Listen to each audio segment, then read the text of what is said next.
My dear student, colleagues, and all the viewers who are watching this program live from Facebook page and YouTube channel, I'd like to welcome you all to our International Physics webinar, and I'm happy to share with you all that today it's our 79th International Physics webinar. So, good evening to all here in Bangladesh, and a very good afternoon to all those who are watching this program live from Germany. Hope you are well and safe from Corona pandemic. So, we are trying to adjust with this new normal situation. I think you have come to know that we have arranged a series of webinars to continue our online program. So we have successfully completed our 78th International Physics webinar. And the main aim of our program is to motivate and encourage our students in this Corona pandemic situation. Today is a very important day for our department. Today I'd like to welcome you all to a joint session between the Department of Physics, Pabna University of Science and Technology, and the Institute of Experimental and Applied Physics, University of Regensburg, Germany, in atomic force microscopy. And we have with us here today Dr. Franz J. Giessibl, Professor Chair for Quantum Nanoscience, Institute of Experimental and Applied Physics, University of Regensburg, Germany, and he has already connected with us. I'd like to welcome our speaker. So, good evening, sir, and very good afternoon to your part. And welcome to our International Physics webinar.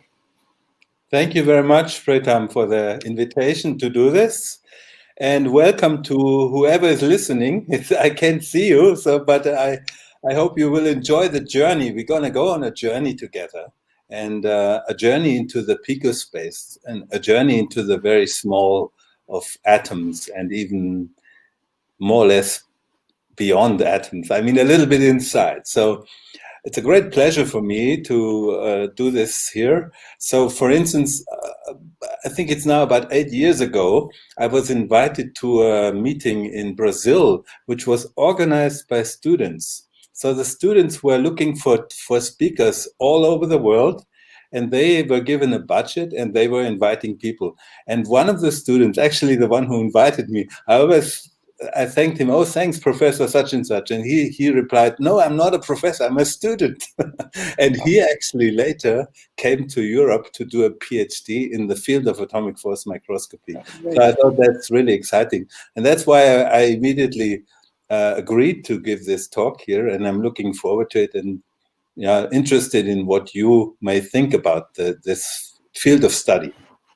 So this here are my co-travelers, my fellow travelers at the University of Regensburg. So there are students, there are technicians, there are postdocs, there are PhD students, and so all of their work has flown into what I'm going to show you here. Okay, now we go back in time. We go into telescopes. So it's always been very important to look at the night sky for physicists. It drew a lot of inspiration to the human mind, and the instruments have been extremely important. So when Galilei made his telescopes, and I had the pleasure to watch the original ones in Florence in the Museo di Storia della Scienza. Florence is very close to Regensburg. It's only about a 6-hour drive or so. And they have the beautiful museum where you can still see the originals. And when he derives the laws of celestial motion from looking at the moons of Jupiter, that is one demonstration of the importance of an instrument. On the other side, here is a photo of Robert Koch. Robert Koch was a biologist or a medical doctor who was studying disease. And to him, the optical microscope, which was provided by Zeiss, was extremely important. So there is a thank you letter in the back here where he just expresses his thanks for this wonderful instrument, which helped him fight some disease. So that's, of course, still very important, especially in these days now. So we are up to something important. Okay, now here is the birth of a totally different microscope. A microscope which I was told when I was a student in school would not be possible. So this microscope, the scanning tunneling microscope, is capable of seeing atoms. So on this picture on the left-hand side, you can see Heini Rohrer, who unfortunately passed away, I think about 5 years ago now, or 6 years ago. And then on the right side, Gerd Binnig, my PhD advisor, who actually was 39 at the time he got the Nobel Prize. So on this picture, I think he's maybe 36 or so. So they were inventing a new type of microscope which could actually image single atoms. And on the next slide, I'm going to show you a little movie snapshot of Heini Rohrer. It's a small movie taken at the International Conference on Scanning Tunneling Microscopy 91 in Interlaken, so 29 years ago, when Heini Rohrer was explaining the birth of the STM. So the STM was invented 81, 82, so it was only about 10 years old here. And you can hear Heini say something about the inception of the STM. Now the birthday of STM, it's maybe not quite clear when it was. We could say March 18, when we had the first set of curves. With get visual image processing, that means taking some of the curves away and taking some more of the curves away. We finally ended up with the two first STM curves, and after a month or two, we also could calibrate the horizontal axis. So maybe that was the birth. Okay, so Heini explained that the birth of the STM really was a demonstration of vacuum tunneling. And the significance of that is that you have to imagine in the tunneling junction, you have a sharp tip and a metal against it. Now, tunneling had been demonstrated before, but that was with a solid. So what tunneling was shown with a metal insulator, metal junction. So you had a metal and then a very solid insulator on top of it, and then another metal. So mechanically, this was very stable. But at that time, it was a big wonder whether you could actually make two macroscopic electrodes and adjust their distance stable enough that you could demonstrate vacuum tunneling. The reason this is so hard is the current, the tunneling current is, you can imagine that it's originating from the overlap of electronic wave functions. And these electronic wave functions of atoms, they decay extremely fast. So if you bring one electrode closer by 1 angstrom, the current is tenfold. On the other hand, if you look at my hand here and you imagine that my fingers are like atoms, yeah, I have my middle finger, which is the longest, and that sticks out a little more than the ring finger. And so maybe 1/3 of a diameter. That means it carries about 3 times as much current as actually 10 times more current, because that's roughly 1 angstrom on the scale of atoms. If the thickness of my finger is 1 atom, then this is about 1/3. So it's about 1 angstrom further away. So the current through the middle finger is 10 times larger than the current next to it. And so Heini Rohrer explained that the demonstration of vacuum tunneling really was the inception of the scanning tunneling microscope. And this red idealized curve, which you can see on the right graph, is idealized. So you see for every distance increase of 1 angstrom, you get 1/10 of the current. And the experimental curves were much less nice. I mean, they were jagged, they had these noise on them. And you saw in Heini's talk that there were even noisier ones. So as an experimental physicist, you also sometimes need to be bold. I mean, it's sometimes you have, of course, errors, and that's nothing unusual for an experimental physicist. You always have to fight with noise. So there's always something which tries to spoil your experiment. So you have to be very careful on which data you trust and which data you don't. So you saw that there were a few graphs which were very noisy and very flat, and they had to be discarded. And that happens when you work at the forefront of experimental sciences. Okay, so with this scanning tunneling microscope, the downside was that you needed an electrically conductive sample. And many samples are not. And not just an electrically conductive sample. For instance, you could imagine, okay, I look at a piece of metal in ambient air with a scanning tunneling microscope. It doesn't work. The reason is there is an oxide layer. You need to work in ultra-high vacuum in order to get reliable tunneling. Ultra-high vacuum, the pressure is about 10 to the minus 13 of ambient pressure. So you need an expensive kind of equipment.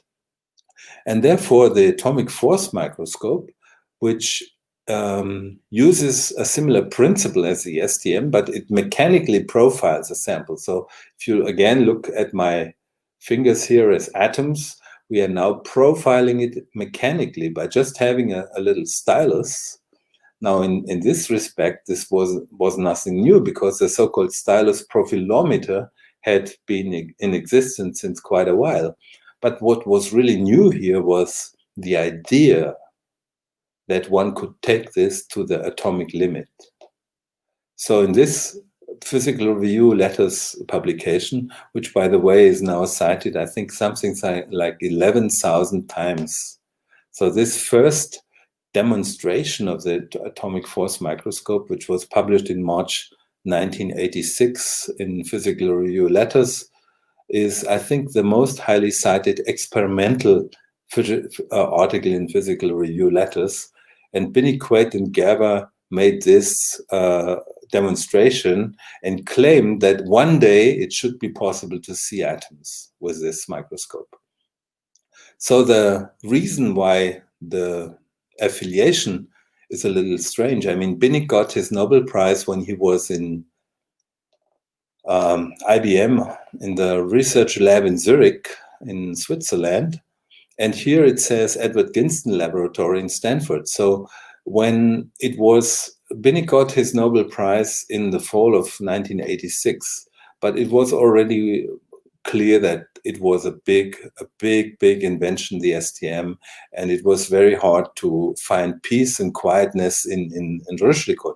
So that's why he fled Switzerland, and he stayed for 1 year in Stanford University with Cal Quaid's group and worked on the implementation of his idea. He had written a patent for the atomic force microscope in 95. And together with Christoph Gerber, who was already involved in the scanning tunneling microscope, the three of them, they built this first AFM. And while Binnig was in Stanford, I was actually a student in Zurich at that time. And I was doing an internship at the IBM lab. And my boss there, my advisor, asked me if I would be interested to work with Binnig. That's how I got involved in this whole field. So in the fall, around the time the Nobel Prize was announced, I think, given, Binnig called me and asked me if I would be interested to work with him as a PhD student. So that's how I got involved in this. And his one of the projects he offered me, one would have been to measure gravity waves, which I did not choose. The other one was to see if I can sequence DNA with a scanning tunneling microscope. And the third one was to see if I can get atomic force microscopy to resolve single atoms. And that was what I chose. So atoms, of course, extremely important. I really love the Feynman lectures. You can see them on the back here. So on this side, these three red books. These are the Feynman lectures, which I still enjoy a lot to look up and read up on stuff. So in the first chapter, Feynman talks about the importance of matter being made of atoms. So the atoms, they attract each other when they're further away, but relatively close. When you squeeze them onto each other, they repel each other. Okay, now in the last year of my PhD thesis, in fact, we could get atomic resolution with an atomic force microscope, which worked at 4 Kelvin, so at low temperature, of course in ultra-high vacuum, but only for a non-reactive surface, or relatively non-reactive potassium bromide. It's more or less like rock salt. So it has a similar reactivity. It's a same structure, the same rock salt structure. And this image was taken in so-called contact mode. And you can see both ionic species there. Also, you can see an atomic step here, which is very important. And so, in principle, the mission was complete.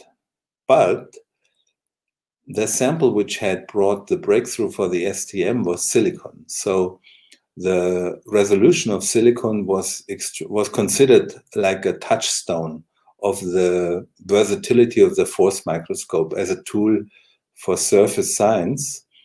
And therefore, in my next job, I joined a company, actually. I went to California to work in a spin-off of Stanford University, Park Scientific Instruments at that time. It was founded by Sang-il Park, who then went back to Korea, and his company is still alive. The name has changed a little, Park Systems.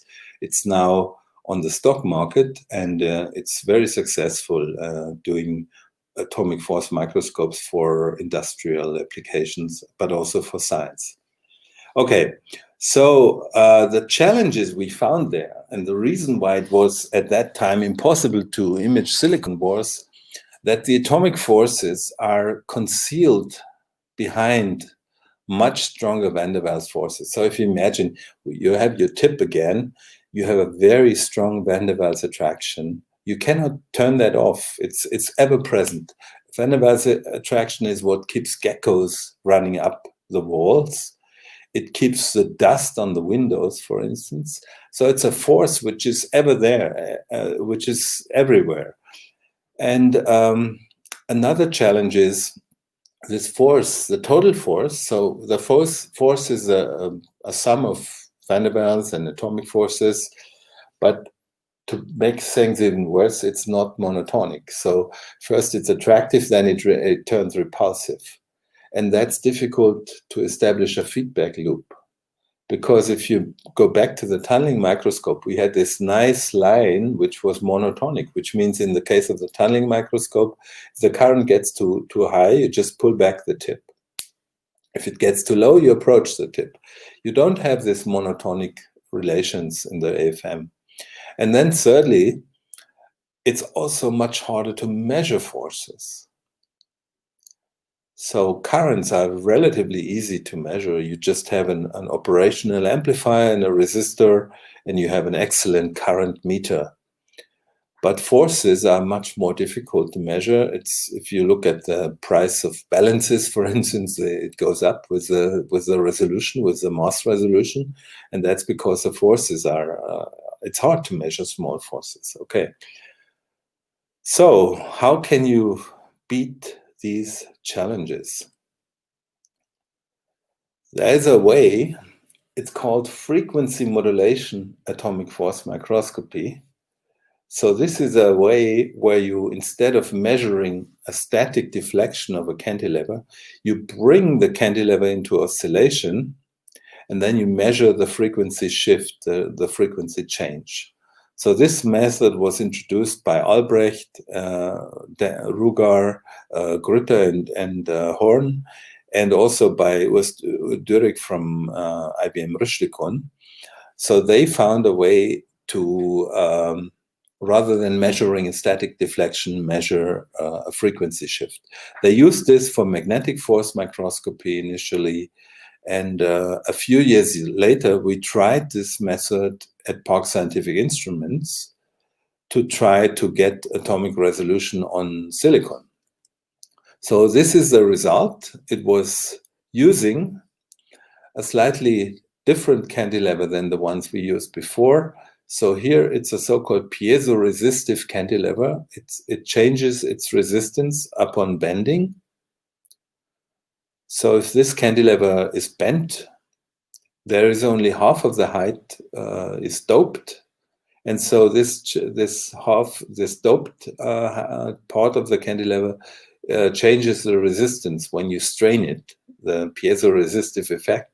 And so if you bend that lever, the resistance changes, and you can put it in a wheatstone bridge and therefore measure the deflection. Makes it very easy. No optics in vacuum. It's much easier then. And with that, in August, actually, the first results were in the spring of '94. I could get with a microscope, which was my job to design. I mean, I designed a commercial AFM for vacuum environment, and that managed to resolve the silicon surface. And the strange thing here was actually the physical parameters, the amplitude, 34 nanometers. I have some fruit here. So here, okay, if this is an apple, if the apple has the size of an atom, you can imagine if we approach them, they first attract each other, but you can only feel that attractive force when you are, say, about a half a diameter of an atom close. But the amplitude was so big, it was actually on this scale of my atoms, of my apple here, maybe something like 10 meters. So the tip would approach from a distance of 10 meters, and then only in the last few centimeters, it would feel the chemical force. And the reason the amplitude needed to be so large is this large amplitude prevented jump to contact, because the cantilever, the stiffness is shown here at 17 newtons per meter. If you compare that to a chemical bond, to a bond in silicon, it's actually pretty weak. So the stiffness of a single bond, a single covalent bond in silicon, guess what that is? I don't know if I can see some numbers. Can you punch in numbers or something? Or can you respond somehow? Or is that possible? Pretam? Very, very difficult, but it's okay. I think I can increase the screen so that. Okay. So the stiffness of a single silicon bond is on the order of, I think, 170 newtons per meter. So it's about 10 times as big. So that means the cantilever is soft compared to a single chemical bond. And so one way to stiffen this is to use a large oscillation amplitude. But there is a downside of the large oscillation amplitude, that you lose sensitivity to the short-range forces. So then another challenge is that we are measuring now frequency changes here. So the original frequency, the unchanged frequency, was 114 kilohertz, and the change in frequency was minus 70 hertz, which is roughly 1/1000th, less than 1/1000th. And the problem is that a silicon cantilever is not a very stable frequency normal. So if you watch the frequency, it changes with time just because of so-called thermal drift. And so nevertheless, after this result was done, I left Park Scientific Instruments. I went back to Germany, and I became a management consultant. So I was learning some more about business, because I was interested in, I was wondering, why didn't we sell more of this microscope? Because it was so, I mean, it has really met a challenge which was there in science for a long time. So in this time as a management consultant, I did a lot of benchmarking, wondering who is best in what. And so if you imagine your cantilever is like a timekeeping device, you have this oscillation frequency, which needs to be very stable. And then you need some way to change, I mean, the interaction with the sample changes that frequency. and you need to measure that frequency very precise. And so it's a good idea to wonder who is best in measuring frequency. And that's what you learn in benchmarking. So in benchmarking, you ask, who is the best in this discipline? And the discipline here, measuring frequency, and its inverse is time. And of course, the watchmakers have been doing this for hundreds of years. And in the 70s, there was this big breakthrough in watch technology, which came about through the Quartz Watch. And this, what you see here, is a part of a small Quartz Watch, a swatch type. What you can see here is, okay, you see the second index rotating here, and what makes it click is the quartz inside. So here inside, by the way, can you see my mouse, Pretam? Can you see it? You can see it on the screen, right? Okay. I can see. So this is again another transparent swatch watch, and you can see this little metal can inside here, and that's what keeps the time. So if you bring this metal can out, you find this here. If you open it up, you find a quartz tuning fork inside, and this tuning fork is tuned to vibrate exactly at 2 to the 15 hertz. So in this watch, you have a divider. You divide the frequency 15 times by 2, and then you end up with 1 second. And that's what makes the second hand click every second then. Okay, so these are built in billions of pieces every year. And the question was, can we somehow piggyback on this technology? Can we use this technology in force microscopy? And the answer to that question is yes, we can.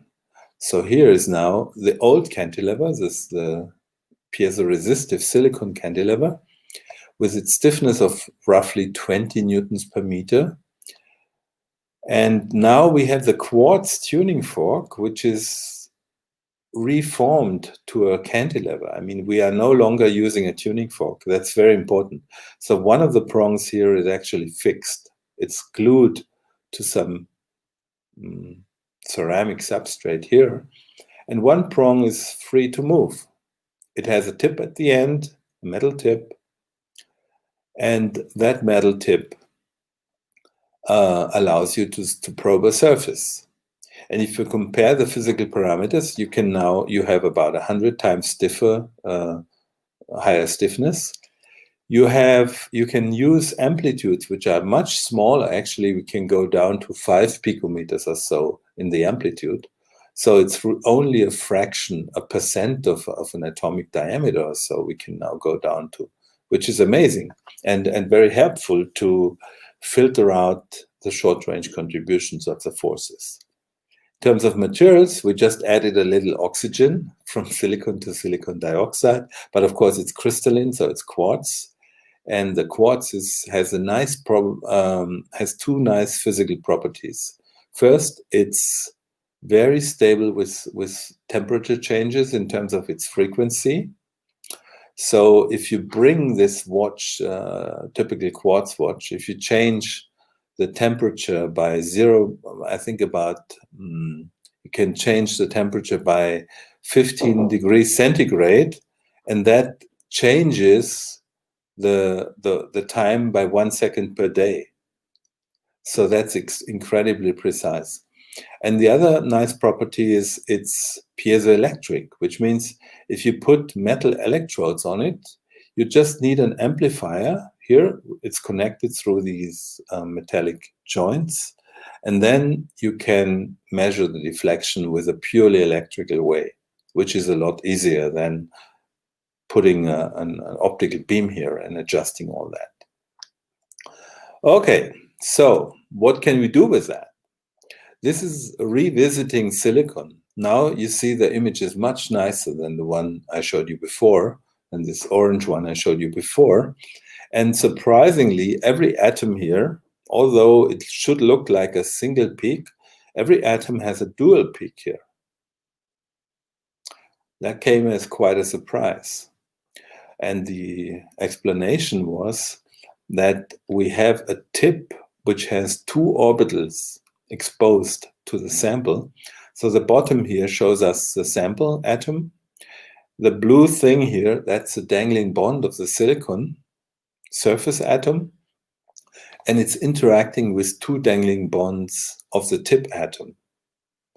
And there is a model potential force by Stillinger and Weber from 1985.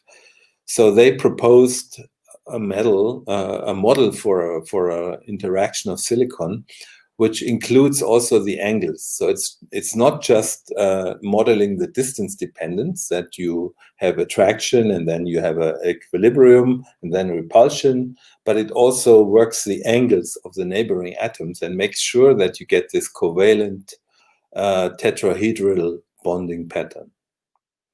Okay, so with that, we could actually confirm, yes, that's what you should see when you get are at 300 picometers distance, you should see a single peak. When you get closer, you should see a double peak.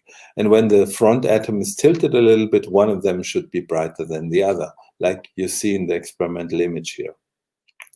Okay, now this has found enthusiastic support, but also some objections. So a group from Basel said, we think this is not real. This could be feedback oscillations, and also we think one needs much better modeling. So using the Stillinger-Weber potential should not be sufficient to do that. And indeed, later, a few years later, a group from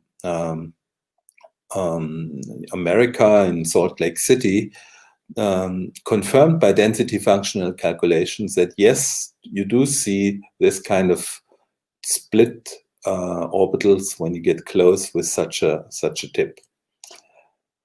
But of course, one purpose of microscopy is to study a sample and not to study the tip, because here we still studied the tip. The sample was basically imaging the orbitals on the tip. Okay, so this image even got into the world of art. So Gerhard Richter, one of the most famous living painters, he saw this in a newspaper and just more or less reproduced it, just a little increase in size. And the reason he liked it so much is a famous quote by him where he says that all he can say about reality is his relation to reality, and that has to do with uncertainty, blurriness, and so forth. So that was also interesting for me, because I got to know one of the most important living painters by that work. So that's a fun side effect of doing science. Okay, now we had some more examples of subatomic resolution here, but that was still all back in Augsburg with Jochen Mannhardt, who also worked for IBM and then became a chair holder in Augsburg University and is now in Max Planck in Stuttgart. So here you see on the left-hand side, the STM tunneling current signal. On the central column, you see the so-called higher harmonics. That's another signal which is related from the deflection signal from the cantilever's oscillation. And you see there are three different geometries which we related to the shape of the atom, so to speak. So the Wigner-Seitz unit cell of a tungsten is this one. So you have an object which has 8 hexagons and 6 squares as bounding faces. And depending on how many squares you see, that's the number of bumps you see. That was our theory here. Okay. Now, there is a tight binding calculation which also confirms this view that yes, if you look at tungsten on the surface, the tungsten atoms, they have these 4 lobes of increased charge density, and that's what we claim to see here. So also here there have been DFT calculations by Wright and Solaris, which confirm that you do get this 4-fold symmetry for this orientation. Okay, A very important development came out of IBM Rüschlikon again, where Leo Gross and Gerhard Meyer at that time, they were also using these Q+ sensors at low temperature, and they found that if they picked up a CO molecule by accident, more or less, all of a sudden the resolution of pentacene of an organic molecule was increasing dramatically. And this is now a standard technique. So people all over the world are doing this now and resolving, for instance, the ingredients of raw oil or so. Looking at raw oil for the first time, people knew what's inside, what kind of chains there are, on what kinds of organic molecules they find there. So it's quite exciting. Okay, now you may ask, for a very long time, actually, the STM has been viewed as being much more powerful in resolution than AFM. And all of a sudden, we claim this is reversed now. AFM has higher resolution. And the question is now, what is the physical origin? And the physical origin can be shown by this graph here. If you imagine, what we see here is a tip and a sample, and these are the atomic cores here. And we see these atomic levels. So we have the core levels, which are very close to the core of the atom. They don't contribute to any chemical bonding or anything. They are way too low in energy and way too confined in space. As we go up in energy, we find the valence bands. And when we go very far up, we see the conductance bands. And so for conductance, we can only use electrons which are the highest occupied ones. If you now ask, how does energy and spatial confinement relate to each other? You can already see on this graph here, okay, the lower the energy, the more the spatial confinement. And on the right-hand side, you see again some graph which connects energy and spatial confinement. So we have energy here on the vertical scale in electron volts, and the decay length lambda here in picometers on the right-hand side. And you can see the higher you go up in energy, the longer the decay length. And if you want resolution, you need electrons with a small decay length.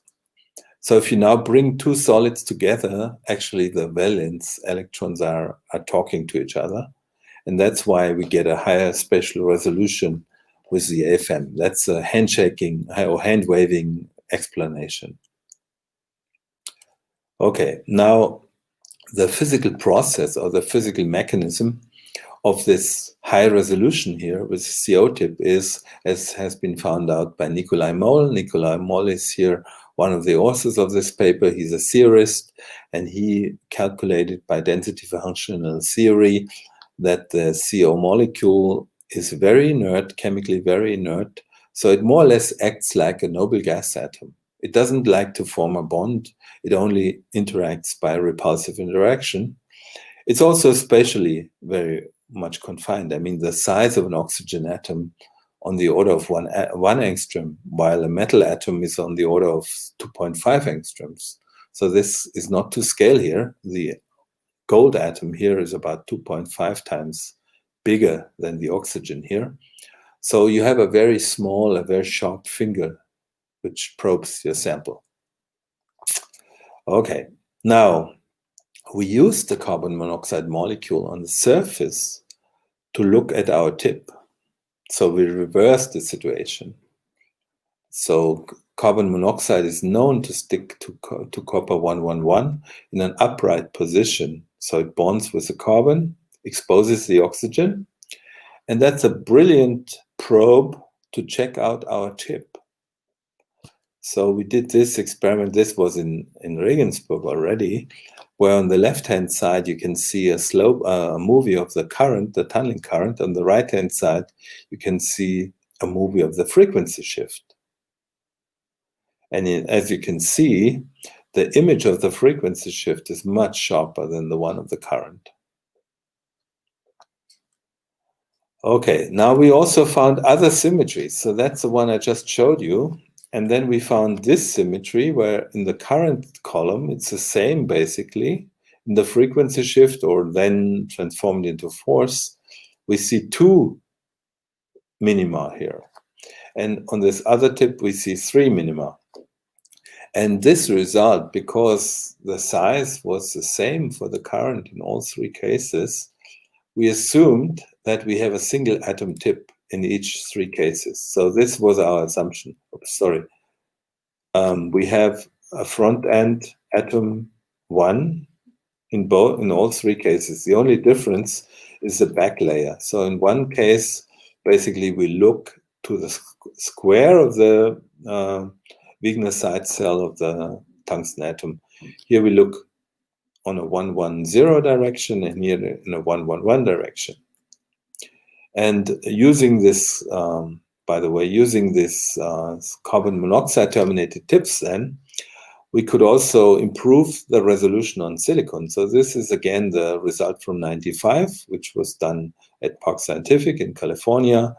This is a result from Basel University with a low temperature microscope, also in 2000, the same year where we had our, what we claimed to be subatomic spatial resolution. And now in 2015, we did silicon 7x7 again with a carbon monoxide tip, and we were seeing even the so-called rest atom layer. So the atoms underneath 1 angstrom deeper, you can still see them as an individual maximum. And as Nico Moll had calculated, it's a Pauli repulsion interaction between this CO molecule tip and the surface. Okay, now we are looking into a new set of experiments.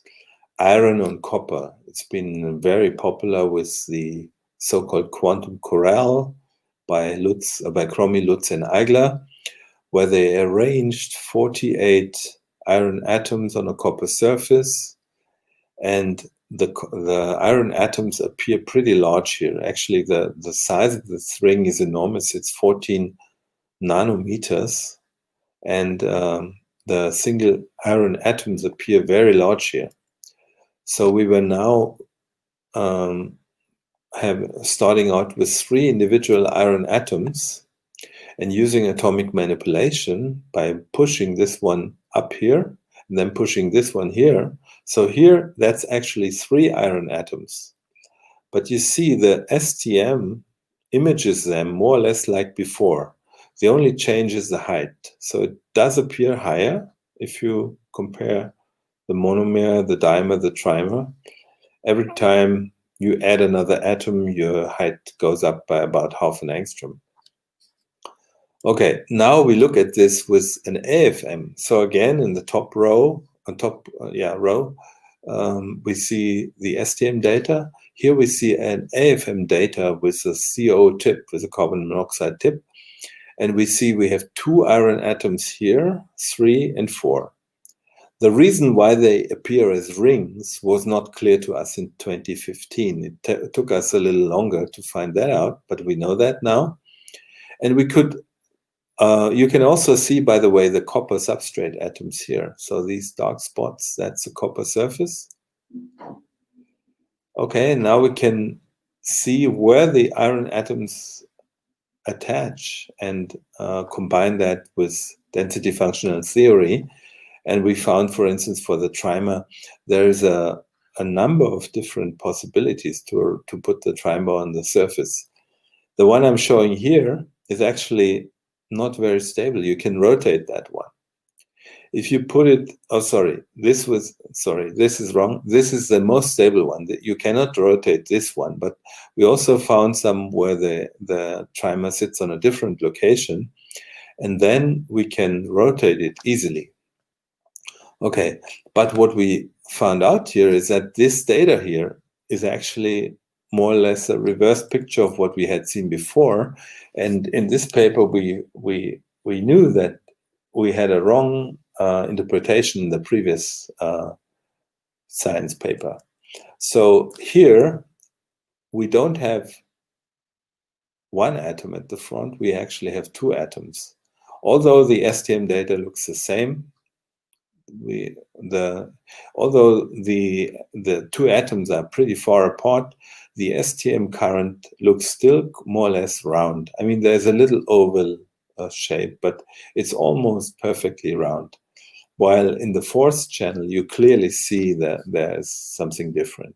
And the same for this tip, not a single atom tip, it was a 3-atom tip. Okay, now we go back. Now with our new tool of CO tips, CO terminated tips, we can now get better resolution. And now we look at a single iron atom. And the single iron atom looks like a ring with 3 bumps on it. That's the image of a single iron atom. It's highly reproducible. We have many examples now of this. And it's puzzling why you see this, because Nico Moll had calculated the CO tips, they interact by Pauli repulsion, which is more or less proportional to the total charge density. And the total charge density of an iron atom doesn't look like that. The total charge density of an iron atom looks more or less like this here. More or less like an apple. I mean, it's like a Gaussian. It has a maximum in the center, and that's it. So there's got to be something wrong here. And what was wrong here was this assumption that the CO tip always interacts like a noble gas atom. It doesn't. There are exceptions. So our first hypothesis was, again wrong by the way, that there is one way you could explain such a ring structure. If you imagine the iron atom and also the copper atom, when it sits on the surface, the electrons are not so happy because inside the copper, there is a work function of 4 or 5 electron volts. So the electrons can lower their energy by moving into the copper. So if you put an atom on top of the surface, if you hybridize it, if instead of having a 4s state, as both iron and copper have, if you hybridize that with a 4pz, you can create a lobe which points into the bulk, which means you can bring the charge into the place where there's a low potential energy. And although in principle this is not, I mean, this is induced by the CO tip, what we later then found out is the presence of the CO tip more or less drives this kind of hybridization. And that's what causes this here. And now we are looking at 3 different chemical species. So on the left-hand side, the easiest one, the silicon adatom. And we are looking here at the force. And the force is encoded in color. So dark means attractive and red means repulsive. And if you come from the top with your tip, with your CO tip, first you see attraction. The attraction is caused by Van der Waals attraction. That's Van der Waals, you cannot get rid of it. But once you get closer, you see Pauli repulsion. So like we know how atoms interact. They first attract, then they repel.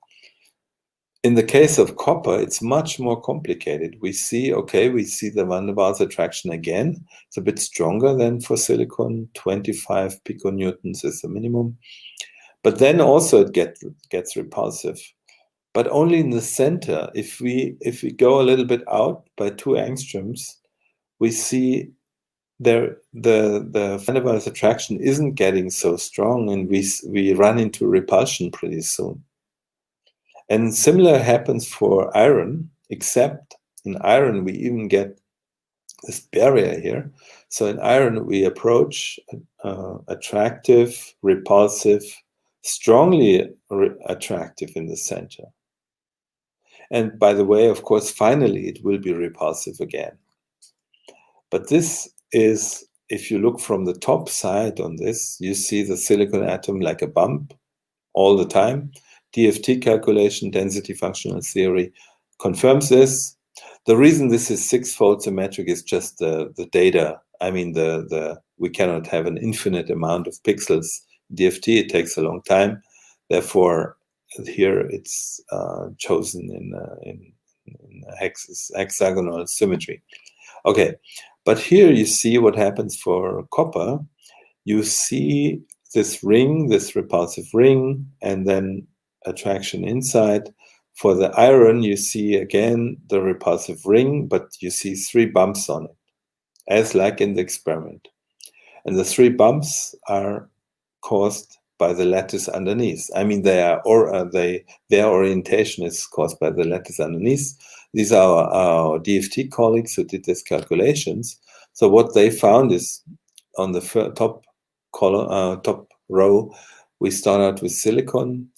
Basically, there's no electron rearrangement. So we start out from far away, we see van der Waals attraction, then Pauli repulsion, but no major electron rearrangements.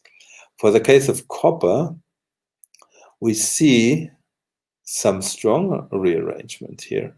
I mean, we see strong hybridization, and the same for iron. And in the DFT calculation, we found, we see van der Waals, it's DFT D3, which includes van der Waals, and then we see a plateau and then another attraction. So basically what we've seen here is a reproduction of James Leonard Jones' prediction 88 years ago, where he claimed that there is, and I mean that has been observed many times, that if you absorb a gas on the surface, there can be 2 states. There can be the so-called weak Physisop state here and the Chemisop state here, and there's often a barrier in between. And we now pushed our molecule over the barrier into the strong chemical interaction. So up to here, Nico Moll's hypothesis of the CO tip as being chemically inert was valid, and here it broke down. So, but only in the center. Around in the circumference, it's still valid. There is no chemical reaction out here. It's only in the center. Okay, this is now explaining this also the bumps related to the copper underneath. So the black rings here are now the copper atoms underneath. And you can see the bumps are actually above the hollow sides of the copper underneath. So both in theory and experiment, that is verified, which is very nice. Okay, and also if when we get even closer, we see Pauli repulsion again in the center, showing this cusp here. And again, DFT predicts this cusp in the center. So here the red line shows you the very closest distance, ring-like repulsion, repulsion in the center, and that's what we see here. Okay, so now with this new technique, I mean, it's not so new anymore, but there's probably about 10,000 AFMs in the world, and these 10,000 AFMs are using silicon cantilevers. So Q+ sensors are not so popular yet, but in vacuum and at low temperature, almost 100% of the users use them. And there are a couple of companies, Creatic Fisher in Germany, RHK in the US, Yenta Omicron in Germany, Sigma Surface Science, who is now also in Germany and now joined with Yenta Omicron, and Unisoko in Japan. They use microscopes which have the Q+ sensor inside. And last year I completed a review article. So many colleagues from around the world gave me wonderful examples of what they use it for. And now I'm also very excited that now Nanosurf, a Swiss company, they are now building a microscope which works in ambient conditions, and it's will use the Q+ sensor. And this will also ease up optical experiments when you want to combine AFM with optics. Yeah, okay, so I'm getting close to the end now. So you had already a couple of talks which talked about this black hole image here. And you see the atom image here looks very similar in a way. And I found this wonderful cartoon here from Chris Maston, where there's a guy in a telescope, a guy in a microscope, and they all see the same. And that's also happening in our world. So the project of subatomic resolution by FM, I consider this to be complete now. I would love to thank my mentors, my co-workers. I probably forgot a lot. I mean, I want to thank all my former and current students and postdocs and predocs and master and bachelor and diploma students and interns and so forth. And our DFT colleagues, of course. I spent a long time in IBM Almaden with Andreas Heinrich and Chris Lutz. I spent a wonderful time in Joe Stroziu's lab in NIST in Giessibl near Washington, D.C., where I learned a lot also. And so I want to thank all these wonderful co-workers and you for your attention. Looking forward to your questions. Thank you. Thank you, sir, for your wonderful presentation, sir. So we have got some question in the discussion. So if you allow, we can start our discussion session, sir. So yes, sure. First question. Okay, so the first question: what is the confocal microscopy? Mm-hmm. What is the confocal microscopy? I can add. Oh, okay. Actually, I heard about it and I read about it, but I could not explain it now. I mean, I would need to look it up. Sorry, it's an optical microscopy. So. Thank you. We have another question. So, what is the atomic force microscopy used for?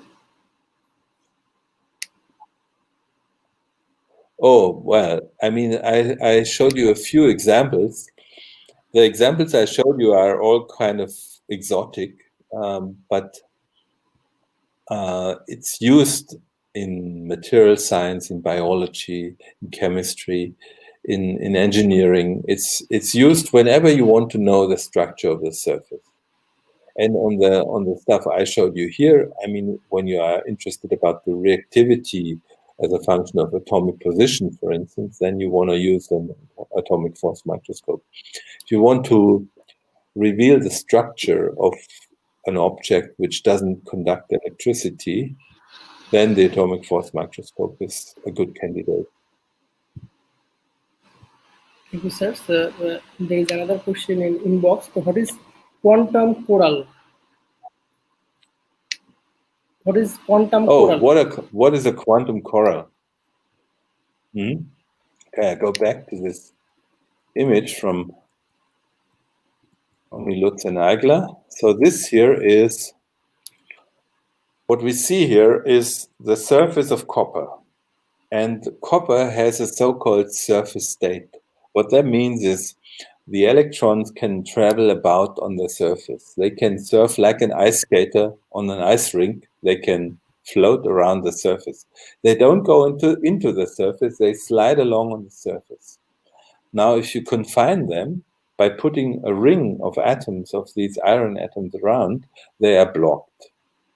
And so the quantum mechanical wave functions need to have a node at this position. So the wave functions, what you see here, this wavy nature, that's the Fermi. These are the electrons at the Fermi level. They have a wavelength of about 3 nanometers, and if you square the wave, you have 1.5 nanometers. So the distance of these maxima here are roughly 1.5 nanometers. And what you see here is the eigenstates of this quantum coral. So it's a coral like a coral reef. It's, in this case, spherical. And the eigenfunctions of the electronic states inside are Bessel functions. So your requirement for a wave function which is valid is that you need to have a node at the radial value where the ring is. Okay. Thank you, sir. We have another question. So, why STM is sensitive to states at Fermi level? Okay. So why is STM sensitive to the states at the Fermi level? If you want, STM actually measures a current. So in STM, you really measure a current, a number of electrons per second passing your junction. So if you have, for instance, a typical current of 1 nanoamp, that means every second 10 to the 10 electrons are passing the junction. In order to go from electrode A to electron B, you need a filled state on one side and an empty state on the other side. But there are no empty states down here because they are all filled up. The electrons, they all want to go to a place at the lowest possible energy. That's why the only place you can go to is at the upper edge, and that's the Fermi energy. Thank you, sir. So this may be the last question. So by AFM, can we scan in liquid? Yes, that's a very good and valid question. The answer is yes, we can. We can image in liquid. So it's a huge, it's a big field. I mean, many groups around the world are doing this. And usually they immerse the whole cantilever in the liquid. So everything is in liquid, which means the Q factor is not very high. The way we tried AFM in liquid is we put a very long tip to our sensor so that only the tip would penetrate the water layer. And that also works. So with that, we could also, Corbini and Pürkau in my group and Jay Weymouth and others have been working on this AFM in liquid where you penetrate with the tip. So thank you, sir, for your wonderful presentation and exciting discussion session, sir. So I think our students have learned a lot of things about the atomic force microscopy and your journey in this field. So we'd like to say thanks on the behalf of the Department of Physics, Pabna University of Science and Technology, sir. And hopefully in near future, we'll arrange another webinar with you if you have a time. And after the COVID, we'll definitely invite you to my university for a face-to-face session to interact with us. And that will be very interesting. Thank you very much. Have a wonderful evening and weekend. Yeah, it's my honor, sir, and privilege to host you in my international physics webinar. So thanks again. Bye for today. Mm-hmm. See you. Thank you. Bye-bye.